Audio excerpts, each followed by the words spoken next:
Thank you, Harrison. That was terrific. Harrison is an American hero, as all astronauts are. Our next speaker hails from Canada, which is north of Wisconsin. And he is also a hero, though a hero of a slightly different type. Stephen McIntyre is the host of Climate Audit, which is a blog.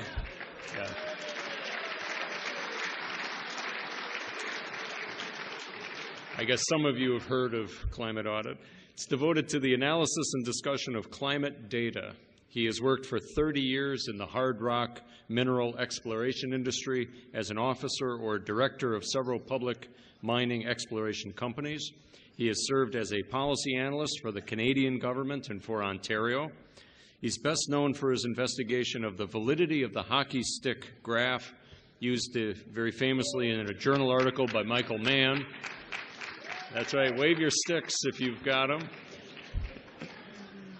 them. This article, the hockey stick, of course, then appeared in IPCC reports, including the most recent IPCC reports. Steve's repeated requests for data from the Climatic Research Unit at the University of East Anglia led to the incident that has come to be called ClimateGate. Steve represents several things, I think, that are best about science: independence, skepticism, and persistence. The fact that he is not an academic has infuriated his critics and delights us. I think when future historians write the story about the great global warming delusion and how it ended, I think Steve McIntyre is going to have a very prominent place in that book. We are very lucky to have Steve with us tonight to give us an update on what's going on with the ClimateGate controversy. Please welcome Steve McIntyre.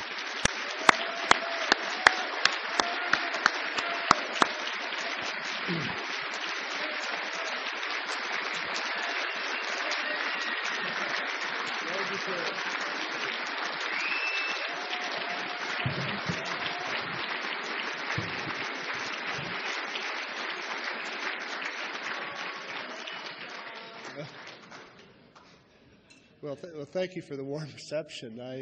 This is by far the largest audience that I've ever spoke to, so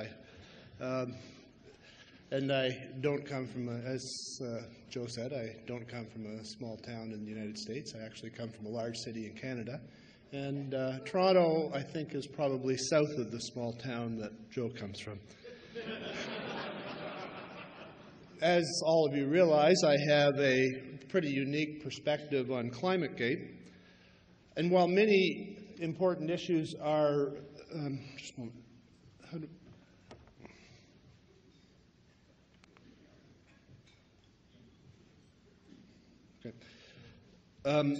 While many important issues are raised by the emails, what I'm going to do today is follow the most notorious email, the trick to hide the decline, and try to put that in context, right from its origin in the 1998 reconstructions of Briffa and Mann through the third assessment report, and on to the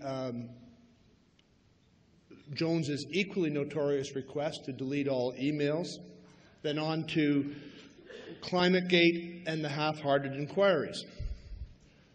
A few caveats. The trick itself, the obstruction of FOI requests, the whitewash inquiries, and the seemingly obtuse reaction of the climate science community inevitably places this community in a bad light for audiences like this.